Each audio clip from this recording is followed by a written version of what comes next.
하나님 말씀을 함께 보겠습니다. 요한복음 1장 29절부터 34절까지 말씀입니다. 신약성경 책 143쪽입니다. 요한복음 1장 29절부터 34절까지 말씀입니다. 29절부터 34절까지 우리 한 목소리로 같이 읽도록 하겠습니다. 함께 읽습니다. 이튿날 요한이 예수께서 자기에게 나오심을 보고 이르되 보라, 세상 죄를 지고 가는 하나님의 어린 양이로다. 내가 전에 말하기를 내 뒤에 오는 사람이 있는데 나보다 앞선 것은 그가 나보다 먼저 계심이라 한 것이 이 사람을 가리킴이라. 나도 그를 알지 못하였으나 내가 와서 물로 세례를 베푸는 것은 그를 이스라엘에 나타내려 함이라 하니라. 요한이 또 증언하여 이르되 내가 봄에 성령이 비둘기같이 하늘로부터 내려와서 그의 위에 머물렀더라. 나도 그를 알지 못하였으나 나를 보내어 물로 세례를 베풀라 하신 그이가 나에게 말씀하시되 성령이 내려서 누구 위에든지 머무는 것을 보거든 그가 곧 성령으로 세례를 베푸는 이인 줄 알라 하셨기에 내가 보고 그가 하나님의 아들이심을 증언하였노라 하니라. 아멘. 주님의 말씀입니다. 감사함으로 하나님의 말씀을 우리의 온 심령에 받았습니다. 하나님의 어린 양과의 행복한 동행, 하나님의 어린 양과의 행복한 동행, 이런 제목으로 같이 은혜 나누겠습니다. 우리와 동행하시는 예수님은 누구십니까? 세례 요한은 예수님을 하나님의 어린 양으로 우리에게 소개하고 있습니다. 요한복음 1장 29절입니다. 보라, 세상 죄를 지고 가는 하나님의 어린 양이로다. 세례 요한도 예수님이 누군 줄 몰랐습니다. 그런데 하나님께서 세례 요한에게 이렇게 계시해 주셨습니다. 요한복음 1장 33절 34절입니다. 나도 그를 알지 못하였으나 나를 보내어 물로 세례를 베풀라 하신 그이가 나에게 말씀하시되 성령이 내려서 누구 위에든지 머무는 것을 보거든 그가 곧 성령으로 세례를 베푸는 이인 줄 알라 하셨기에 내가 보고 그가 하나님의 아들이심을 증언하였노라 하니라. 세례 요한도 예수님이 누군지 몰랐습니다. 그런데 하나님이 보내신 하나님의 어린 양을 구별하고 분별할 수 있는 방법을 알려주셨어요. 세례 요한이 세례를 베풀 때 그분에게 하늘에서 성령이 비둘기같이 임하는 것을 보게 되거든. 세례 요한도 한 번도 그런 장면을 본 적이 없어요. 그런데 성령이 비둘기같이 그 세례받는 분에게 임하는 것을 보거든 그분이 바로 하나님이 보내신 하나님의 어린 양인 줄 알라 그러셨어요. 그래서 세례를 베풀고 있는데 예수님께 세례를 베풀 때 하늘에서 성령이 비둘기같이 임하는 것을 보게 됩니다. 그 감동적인 장면을 보고 세례 요한이 알았습니다. 저분이시구나. 저분이 바로 하나님이 보내신 하나님의 어린 양이시구나. 이걸 알게 되어 사람들에게 여러분 보십시오. 이분이 하나님이 보내신 세상 죄를 지고 우리에게 죄사함의 은혜를 베풀어 줄 바로 그 하나님의 어린 양입니다. 그렇게 소개했습니다. 예수님은 하나님의 어린 양이십니다. 왜 어린 양이십니까? 원래 예수님은 크신 분이고 위대하신 분입니다. 그런데 우리와 동행하기 위해, 우리와 걸음을 맞추기 위해 어린 양이 되셨습니다. 우리를 위해 낮아지셨고 우리를 위해 자발적으로 작아지셨습니다. 그래서 어린 양이신 예수님은 우리와 동행하고 계십니다. 우리와 동행하시는 하나님의 어린 양 예수님은 누구십니까? 네 가지만 살펴보겠습니다. 첫 번째, 하나님의 어린 양은 우리를 구원의 길로 인도하시는 분이십니다. 예수님과 동행할 때, 그 동행하는 순간에는 예수님과의 교제 때문에 행복해서 어디로 가는지 끝을 알지 못하나 예수님과 행복한 동행을 한 인생의 끝에서 만나게 되는 것이 구원입니다. 요한계시록 7장 10절입니다. 구원하심이 보좌에 앉으신 우리 하나님과 어린 양에게 있도다. 구원하심이 어린 양에게 있습니다. 하나님의 어린 양은 우리를 구원의 길로 인도하십니다. 어린 양이신 예수님과 동행하면 예수님이 목자가 되어 주셔서 우리를 구원의 길로 인도해 주십니다. 요한계시록 7장 17절입니다. 이는 보좌 가운데 계신 어린 양이 그들의 목자가 되사 생명수 샘으로 인도하시고 하나님께서 그들의 눈에서 모든 눈물을 씻겨 주실 것임이라. 목자가 되신 예수님은 우리를 영원히 죽지 않는 생명수 샘으로 인도해 주십니다. 이 생명수 샘, NLT 영어 성경에는 생명을 주는 샘 이렇게 되어 있어요. Life giving stream 이렇게 되어 있어요. 생명을 주는 샘으로 인도하십니다. 그리고 그곳에서 우리는 만왕의 왕이신 하나님을 만나게 됩니다. 그리고 그 하나님이 우리의 눈에 믿음으로 살면서 겪었던 모든 슬픔, 아픔, 괴로움을 주님이 위로해 주십니다. 우리의 눈에서 눈물을 닦아주시며 말씀하시지요. 고생 많았다. 수고 많았어. 힘들었는데 잘 이겼어. 잘했어. 그렇습니다. 또 결국 우리는 구원받은 사람들과 함께 이제 천국에 당당히 서게 됩니다. 요한계시록 14장 1절입니다. 또 내가 보니 보라 어린 양이 시온산에 섰고 그와 함께 14만 4천이 서 있는데 그들의 이마에는 어린 양의 이름과 그 아버지의 이름을 쓴 것이 있더라. 구원받은 자들과 함께 14만 4천은 숫자로 14만 4천이 아니라 수많은 사람들의 무리라는 뜻입니다.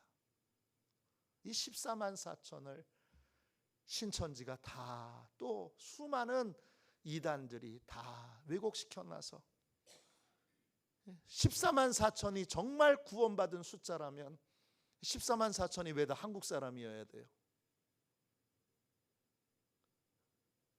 왜 한국 사람만 14만 4천이 돼야 돼요? 말도 안 되는 얘기를 떠들고 있는데 그걸 믿고 또 구원받은 사람의 이마에는 어린 양의 이름, 주인의 이름이 적혀 있어요. 신천지의 주인이 예수님이십니까? 아니죠. 그들은 늙은이 이만희의 종들이죠. 예수님의 종이 아니라. 예수님의 종이라면 어떻게 그렇게 극악한 짓을 할 수 있겠어요? 예수님의 종이라면 어떻게 그렇게 부모에게서 젊은이들을 떼어놓고 젊은이들끼리 이간질시키고 수많은 악행을 저질러 젊은이들의 인생을 파괴하고 망가뜨리고 깨뜨리겠어요? 예수님이 주인이시라면, 예수님이 주인이시라면 절대 그런 일 못하지요. 다 이만희의 종들인 거죠. 제 친구 목사님이 3주 동안 벨기에에 부흥회를 다녀왔어요. 영어로 하는 부흥회예요. 벨기에 사람들을 대상으로. 그러니까 벨기에 지방 세 지방을 한 주씩 이렇게 해서 3주 동안 다녀왔는데, 갔다 와서 그런 얘기를 하더라고요. 밤마다 차를 타고 숙소로 돌아갈 때 도로 양옆에 피켓을 들고 성경 공부 배우러 오세요, 이렇게 젊은이들이 막 서서 전도를 하더래요. 누군가 봤더니 신천지들이더래요. 한국 사람이 아니라 벨기에 사람이에요. 들고 있는 애가. 야, 참 큰일 났다. 여기에서 대한민국에서 수많은 젊은이들의 인생을 망쳐놓은 것들로 끝나지 않고, 그 벨기에는 훨씬 더 이단에 대해서 취약하잖아요. 경험이 없으니까. 야, 참 기도가 절로 나오고 탄식이 절로 나오더라고요. 제가 14만 4천을 가지고 이렇게 구구하게 설명해야 되는 것이 너무 슬픕니다.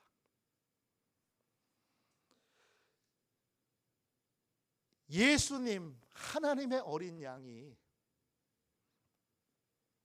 이제 주인이 되어 그분에게 인생을 맡기고 그분의 것으로 그 어린 양과 동행하는 사람, 그 사람의 마지막은 영광스러운 천국에서 구원받은 자들과 함께 노래하고 찬양하고 기뻐하는 것입니다. 하나님의 어린 양이신 예수님과 동행하는 사람의 마지막은 구원입니다. 오직 어린 양과 함께 동행하는 사람, 어린 양에게 인생을 맡긴 사람, 자기 이마에 주인 하나님의 어린 양 예수, 이렇게 이름이 적혀 있는 사람, 그 이름이 이마에 예수라는 이름이, 그리스도라는 이름이 적혀 있는 사람이 그리스도인입니다. 그 사람만이 이제 구원의 감격 가운데 함께 구원받은 자들과 함께 서서 시온산에서 함께 찬양하는 구원의 은혜, 구원의 감격, 구원의 기쁨을 누리게 됩니다. 두 번째, 하나님의 어린 양은 누구십니까? 둘째, 우리가 죄와 싸워 승리하도록 우리와 함께 싸워주시는 분입니다. 우리의 전쟁의 왕이시지요. 요한계시록 17장 14절입니다. 그들이 어린 양과 더불어 싸우려니와 어린 양은 만주의 주시요 만왕의 왕이시므로 그들을 이기실 터이요 또 그와 함께 있는 자들 곧 부르심을 받고 택하심을 받은 진실한 자들도 이기리로다. 하나님의 어린 양은 우리의 주님이시고 우리의 왕이신데, 우리는 주님의 군사로 주님과 함께 싸우고 있습니다. 싸움의 대상이 누구죠? 우리는 사람과 싸우는 사람이 아니라 죄와 싸우는 사람들입니다. 여러분, 사람과는 싸우지 마세요. 죄와 싸우세요. 사람과 싸우는 사람은 죄와 싸우고 있지 않은 거예요. 사람에 대하여 불편한 마음을 갖고 끊임없이 사람과 싸우는 인생은 죄와는 안 싸우고 있는 거예요. 반대로 죄와 싸우고 있는 사람은 사람과는 싸울 수 없어요. 왜냐? 죄와 싸우기에도 바빠요. 내 힘으로는 죄에게 번번이 질 수밖에 없습니다. 그러나 나와 동행하시는 왕이신 주님의 지혜를 따라, 주님이 주시는 권세와 능력을 따라 그렇게 살아갈 때, 그 힘과 지혜를 공급받으며 싸울 때 번번이 패배했던 죄와의 싸움에서 결국 우리도 중간에는 패배할 수 있지만 결국 우리도 승리하게 됩니다.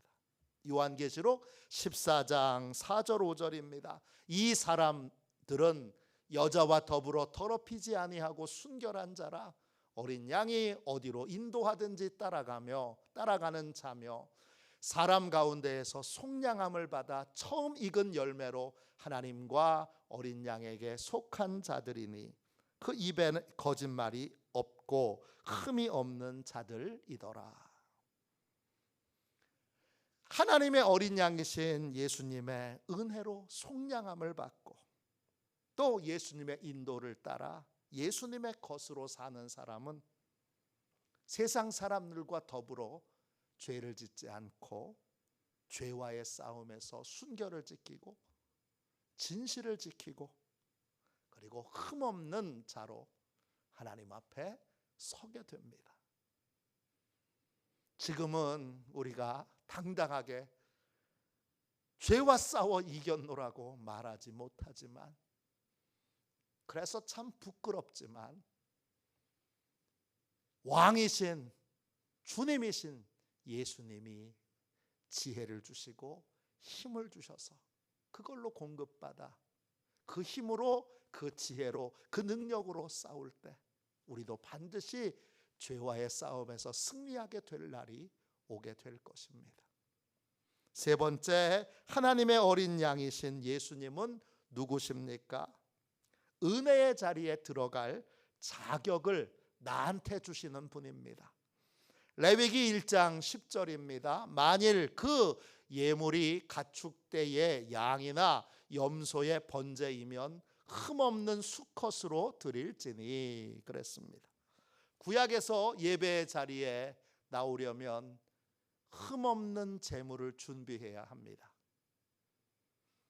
예배당 앞에서 레위인이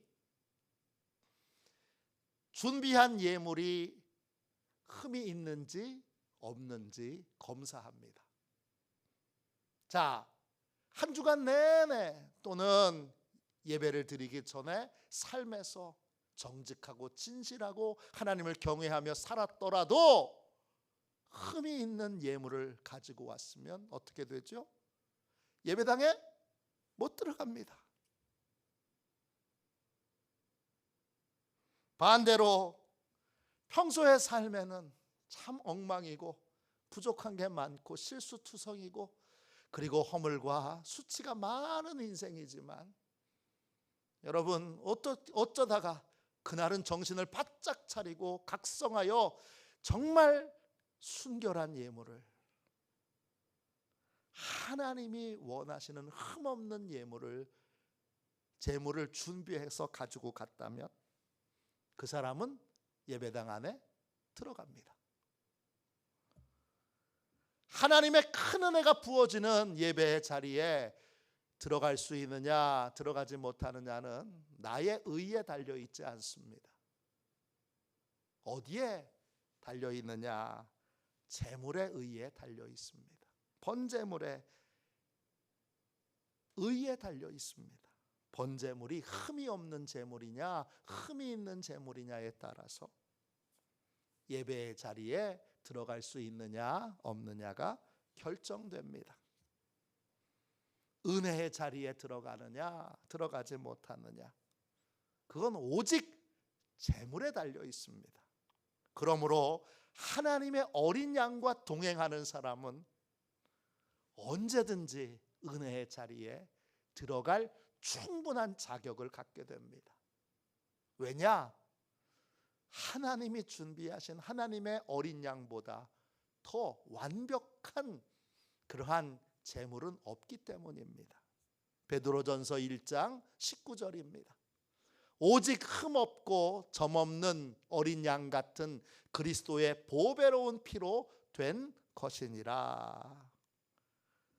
하나님의 어린 양이신 예수님은 흠이 없고 점이 없는 완벽한 하나님의 번제물입니다. 우리는 그분의 공로로 은혜가 부어지는 예배의 자리, 권능이 부어지는 예배의 자리, 축복이 부어지는 예배의 자리에 들어갈 자격을 얻습니다. 동시에 그 어린 양의 피로 말미암아 죄 사함을 받았기에 죄인은 절대 들어갈 수 없는 의인의 모임에 들어가 죄인이지만 어린 양의 보혈의 피로 말미암아 의인이 되는 축복을 누리게 됩니다. 시편 1편 5절입니다. 그러므로 악인들은 심판을 견디지 못하며 죄인들이 의인들의 모임에 들지 못하리로다. 하나님이 선언하셨어요. 죄인들은 의인들의 모임에 들어오지 못한다.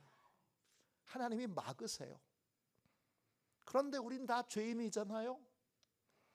그런데 어린 양이신 예수님의 공로로 죄 사함을 받고 의인의 모임에 들어가서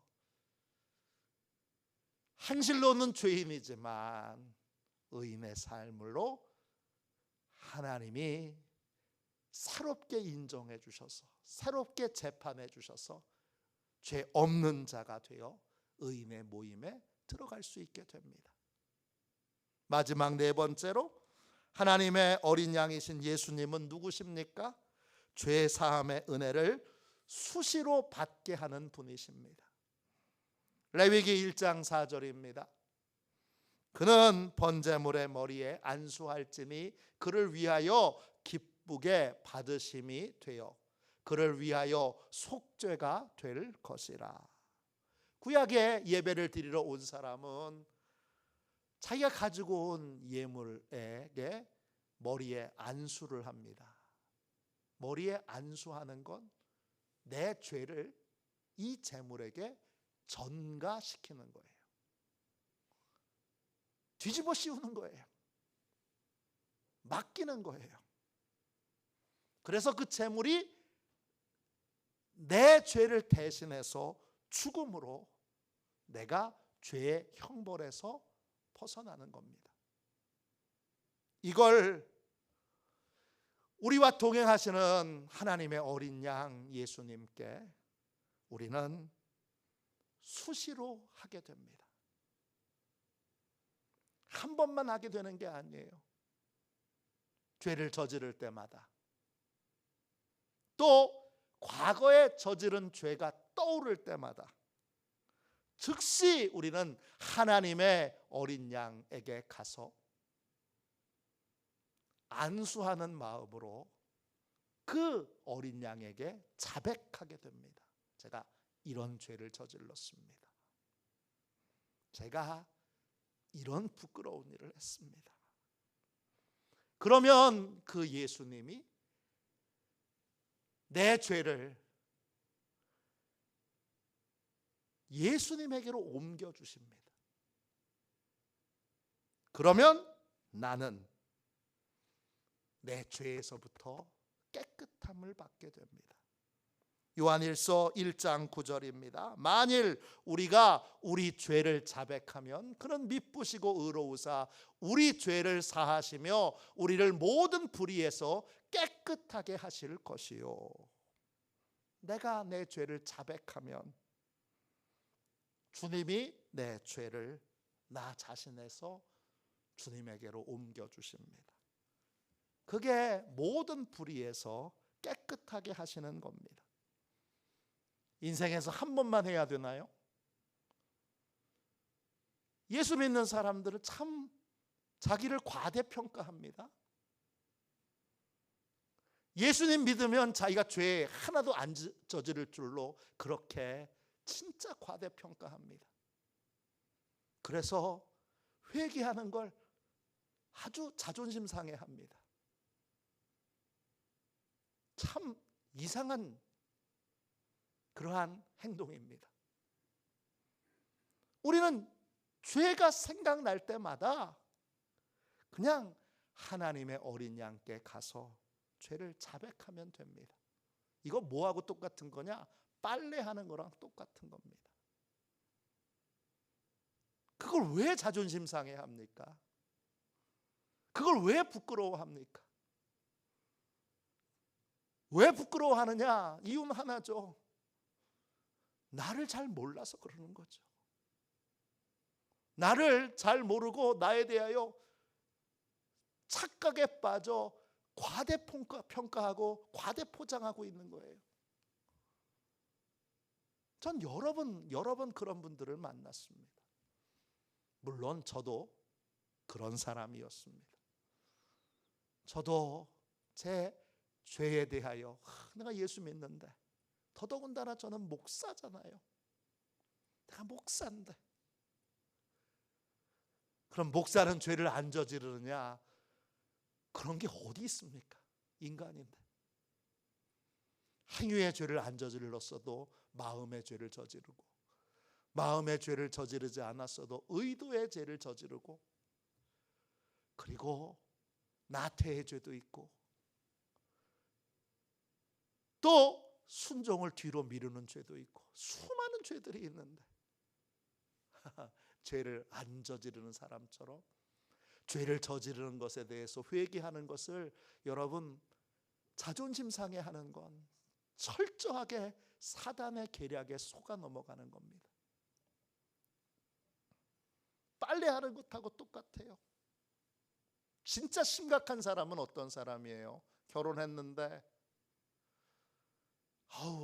아내한테 저 예쁜 새색시한테 어떻게 내 속옷 빨래를 맡길 수 있어? 그리고는 그 사람이 속옷 빨래를 맡기지 않고 아내는 여보 얼른 빨래거리 내놓으세요. 그런데 부끄러워가지고 팬티 런닝을 저 침대 밑에 차곡차곡 그렇게 정말 때가 쩔도록 그렇게 침대 밑에 놔두고 거기서 곰팡내가 나고 거기서 온갖 이상한 냄새가 나는 것, 그걸 정상적인 삶이라고 생각하는 것, 여러분 그게 회개하기를 거부하는 것과 같은 겁니다.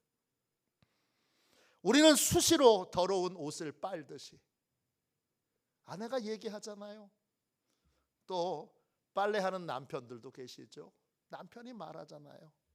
여보, 얘들아, 빨래거리 내놔. 그러면 내놓으면 되는 거죠. 하나님의 어린 양께 죄를 자백하는 건 이런 겁니다. 당연한 거예요. 이걸 도대체 나를 얼마나 대단한 사람으로 여기길래 나는 죄를 다시는 저지르지 않을 거야? 그렇게 생각하고 그렇게 행동하는지, 거기서 병들고 거기서 왜곡되고 거기서 위선적이고 그리고 연극하는 그러한 삶이 나오는 거잖아요. 요한계시록 7장 14절입니다. 내가 말하기를 내 주여 당신이 아시나이다 하니 그가 나에게 이르되, 이는 큰 환난에서 나오는 자들인데 어린 양의 피에 그의 옷을 씻어 희게 하였느니라. 빨래를 맨날 해야 되는 거죠. 제 아내도 제가 속옷을 이틀 동안 입고 있으면 아주 질색을 하고 매일매일 속옷을 갈아입으라고 내놓으라고 얘기합니다. 이틀 입는 것도 아주 질색을 합니다.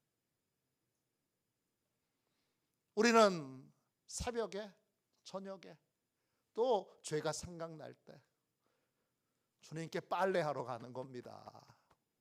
그걸 어렵게 생각하고 힘들게 생각하고 그걸 문제라고 생각하고 그것을 정죄하는 거, 그건 나를 진짜 잘 깊이 보지 못하고 내가 어떤 존재인지 모르는 이 착각에 빠져 있는 행동입니다. 주님은 끔찍한 죄를 저질렀어도 똑같은 죄를 반복해서 저지르고 또 저지르고 또 저지르도 이걸 빨래를 그냥 한 번만 해도 되는 겁니까? 아니죠. 빨래는 반복해서 해야 되는 겁니다.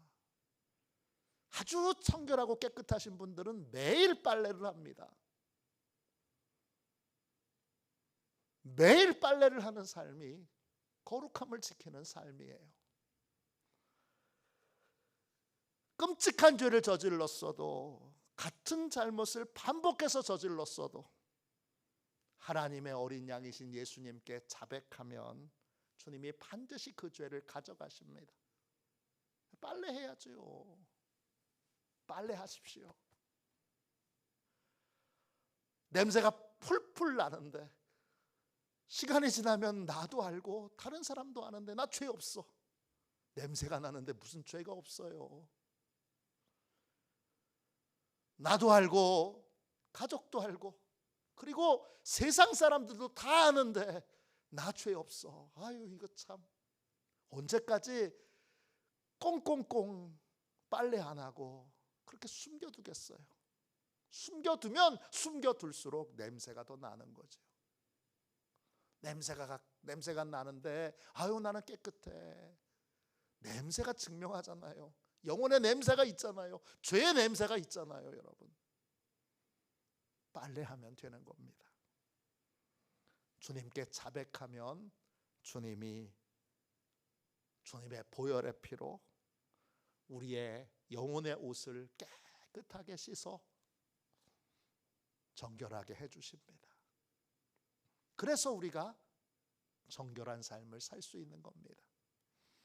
뉴욕에서 놀라운 부흥을 이렇게 부흥의 통로로 쓰임 받았던 팀 켈러라고 하는 목사님이 계십니다. 이분은 본인이 목회하는 교회도 큰 부흥을 이루었지만 뉴욕 전체 도시를 어떻게 하면 거룩하게 변화시킬까에 특별히 귀하게 쓰임받은 분입니다. 이분이 쓰신 책 가운데 예수라는 책이 있습니다.